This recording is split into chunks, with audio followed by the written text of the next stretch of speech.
Rocky Marciano didn't just fight to win, he fought to prove he belonged. He was a relentless brawler, a working-class warrior, and the only heavyweight champ to retire, undefeated. But how good was he, actually? Rocco Francis Marciano was born on September 1, 1923, in Brockton, Massachusetts, a gritty mill town where Italian immigrants like his parents struggled to make a living. His father, Perino, toiled in a shoe factory, coming home with calloused hands and a short temper, exhausted from 12-hour shifts that barely supported the family. His mother, Pasqualina, was the heart of their cramped apartment, raising 6 kids with love. Homemade pasta, a resilience Rocky would inherit. Young Rocco grew up tough, dodging punches from neighborhood bullies and the sting of anti-Italian slurs like Dago and Wop, common in America at the time.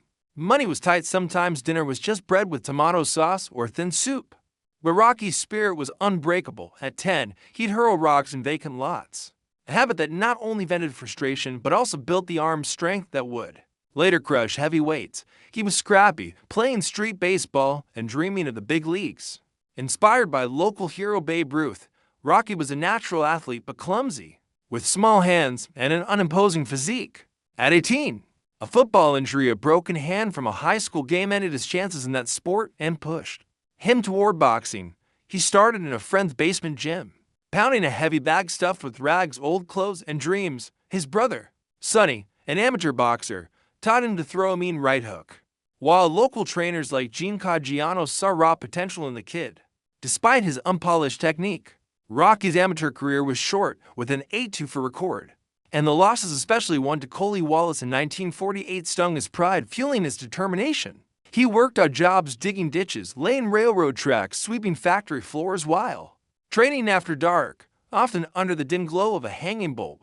During World War II, Rocky was drafted into the army and stationed in Wales, where he served as a supply clerk. In smoky barracks, he fought impromptu bouts against soldiers, knocking them out for bets, beers, and cigarettes. His unsanctioned fights forged his reputation as a ferocious pugilist, capable of felling bigger men with sheer willpower.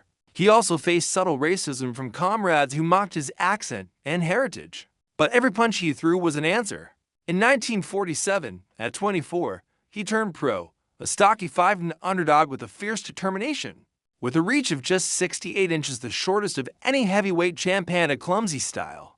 Critics called him too short, too slow, too crude. But Rocky wasn't listening. He wanted the heavyweight crown and would break his body to get it, carrying the weight of his family's and his Italian community's expectations. "I'm Rocky Marciano, and nobody's gonna stop me." That's how he burst onto the pro scene on March 17, 1947, flattening Lee Epperson in 3 rounds at a local arena in Holyoke, Massachusetts, in front of a crowd of workers and immigrants who saw in him a reflection of their own struggles. At 5 feet 10 inches with a 68-inch reach, Rocky looked out of place among boxing's giants. But his fist told a different story.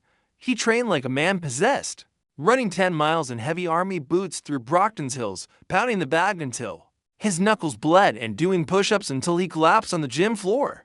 His trainer, Charlie Goldman, a former New York fighter, saw a diamond in the rough. Goldman refined his stance, teaching him to crouch like a predator, bob and weave, and explode with wild hooks and powerful right hands he nicknamed Suzzy Q. His style wasn't elegant like Joe Louis's, it was a force of nature, like a storm snapping trees. Rocky steamrolled his first 15 fights, all knockouts, most before the 3rd round. He wasn't just winning, he was erasing opponents, leaving them dazed on the canvas. In 1949, he faced Don Mogard, a durable journeyman who took him 10 rounds. Testing his stamina for the first time, Rocky won by unanimous decision, proving he could box smart when knockouts didn't come. In 1950, he fought Roland Las Starza, a technical boxer who nearly beat him in a close decision, exposing his defensive flaws. That fight haunted him but also drove him to train harder. By 1951, he was 37-0 with 33 knockouts, yet critics still scoffed, calling him a club fighter with no finesse, a brawler who relied solely on brute force. Then came the fight that changed everything. Joe Louis, the Brown Bomber, a legend at 37 but still dangerous with his precise jabs and knockout power. On October 26, 1951, at Madison Square Garden before 17,000 fans, Rocky faced his childhood idol. He battered Louis with relentless combinations, landing a devastating left hook in the 8th round that dropped the former champ. The ref stopped it, and Rocky, heartbroken over beating his hero, wept in the locker room. Torn between pride and guilt, that night, the world knew Rocky Marciano was the real deal, and Brockton celebrated like it was a holiday. In 1952, Rocky got his shot at the heavyweight title against Jersey Joe Walcott, a crafty 38-year-old who outsmarted bigger men with feints and counters. Rocky was 40-0, but Walcott was the betting favorite, a ringmaster who had beaten legends like Ezzard Charles. On September 23, 1952, at Philadelphia's Municipal Stadium before 40,000 fans, Walcott dropped Rocky in the first round with a slick left hook the only time he'd ever touched the canvas. Blood streamed from his nose, his eyes swelled, and he trailed on the scorecards, with judges giving Walcott a clear lead. But Rocky kept coming, stalking Walcott like a hunter, absorbing blows and firing back with furious combos.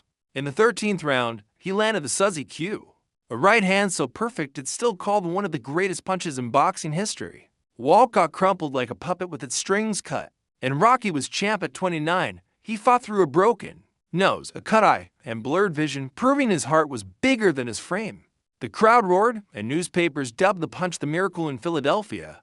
In his first title defense in 1953, Rocky faced Walcott again in Chicago.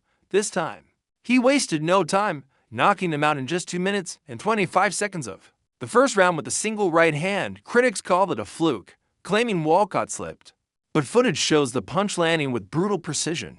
Rocky silenced the doubters. Next, he faced Roland La Starza again in 1953 at the Polo Grounds in New York. La Starza, who had challenged him in 1950, came prepared, using his technique to evade Rocky's blows, but Marciano pounded La Starza's body with punches like sledgehammers, stopping him in the 11th round with a combination that left him hanging on the ropes. Then came Ezzard Charles, a boxing genius, in 1954. Their first fight, in June at Yankee Stadium, was a brutal 15-round war. Charles split Rocky's nose with a jab, blood gushing like a faucet, and his corner used Vaseline and adrenaline to stem the flow. Rocky won by unanimous decision, barely able to see by the end. In the September rematch, he knocked Charles out in the 8th. His raw power, overwhelming technical skill, each fight was a war, but Rocky's will was iron-forged. In Brockton's streets and endless training nights. By 1955, Rocky was a force of nature, a national icon whose popularity rivaled Hollywood stars. He faced Don Cockle, a gritty British champ, on May 16, 1955, in San Francisco. Cockle, known for his courage, endured a devastating beating, his jaw broken and teeth loosened, but lasted 9 rounds before the ref stopped it. Rocky's punches were so brutal that Cockle's trainers checked his pulse mid-fight. Fearing for his life, the crowd fell silent, awed by Marciano's ferocity. Then came Archie Moore, the light heavyweight king, on September 21, 1955, at Yankee Stadium before 61,000 fans. Moore, at 41 with over 160 fights, was a strategic wizard. He dropped Rocky in the 2nd round with a sneaky right hand, stunning everyone. But Rocky got up, furious, and began hammering Moore's ribs with body shots that echoed like thunder in the stands. In the 9th, he knocked Moore out with a combination that left him sprawled on the canvas, cementing his legacy. It was his last fight, at 32, with a perfect 49-0 record and 43 knockouts. Rocky retired the only heavyweight champ to walk away undefeated. Rocky's style was controlled chaos. His short reach forced him to fight inside, where he unleashed 100 punches around, wearing down giants with a blend of power and stamina. Charlie Goldman shaped his raw power into a disciplined assault, teaching him to crouch low, protect his chin, and explode with upward blows. The Suzy Q was his money punch, but his left hook and body shots were just as lethal, capable of breaking ribs and draining opponents' energy. He wasn't fighting for glory, he was fighting for his family, his town, and his pride. Rocky carried the weight of representing Italian immigrants, many of whom saw him as a symbol of triumph in an America that didn't always welcome him. Rocky was a freak of will, a man who turned limitations into weapons. He trained like a machine, running 12 miles a day through Massachusetts' icy hills, often with weights strapped to his ankles to simulate fight conditions. He lifted crude weights in common for boxers of the era, who feared bulking up and sparred until his hands were mush, knuckles often swollen and bleeding. He'd hit the heavy bag for hours, building stamina that let him outlast men 6 inches taller and 40 pounds heavier. in 1949. He fought Carmen Vingo, a tough New York kid.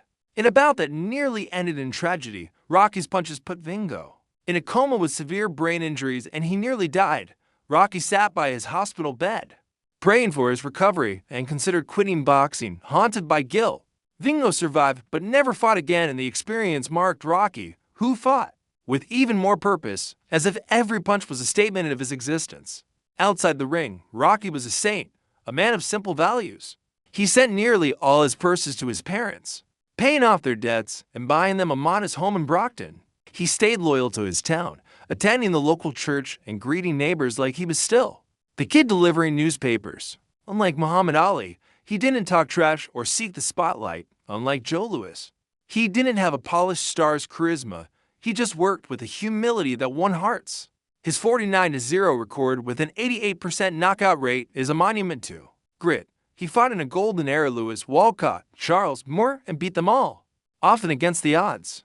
His 1950 knockout of Walcott is still called the greatest punch in boxing history, a blow that echoed through generations. Rocky wasn't the biggest, fastest, or most technical, but no one fought harder.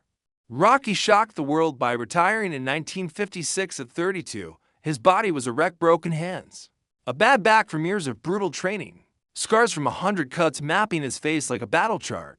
He wanted to be a husband to Barbara, his childhood sweetheart, and a father to Marion and later adopted son Rocco Jr. Like many champs who returned to the ring for money or fame, Rocky stayed retired, managing his earnings with near-obsessive discipline. He invested in local businesses like restaurants and real estate, avoiding the traps gambling. Lavish spending that bankrupted other fighters, he made TV cameos, refereed wrestling matches, and even sparred with Muhammad Ali in a 1969 computer-simulated fight, a quirky promotional stunt that showed his willingness to stay tied to the sport, even from afar. On August 31, 1969, the night before his 46th birthday, Rocky's life ended in tragedy. A small Cessna plane he was a passenger on, returning from a promotional event, crashed in an Iowa cornfield due to bad weather and pilot error, killing him at 45. Brockton wept as if it had lost a son, and the world mourned a hero taken too soon. His statue now stands in his hometown in front of City Hall, fist raised, forever undefeated. Schools, gyms, and streets bear his name, a testament to his roots and connection to the community that shaped him. Rocky's legacy isn't just his perfect 49-0 record. Asterisk, it's the story of a short, stocky immigrant's son who took on giants and won, not just in the ring, but in life. He inspired a generation of underdogs, factory workers, kids in dusty gyms, immigrants fighting for a place in the sun, who saw in him a symbol of hope. Yelling Suzy Q as they trained, they channeled his energy. He wasn't flashy like Ali or graceful like Lewis, but he was real, a champ, who showed us what true heart looks like. Rocky Marciano didn't just win fights, he won respect. Forever, the undefeated king of boxing.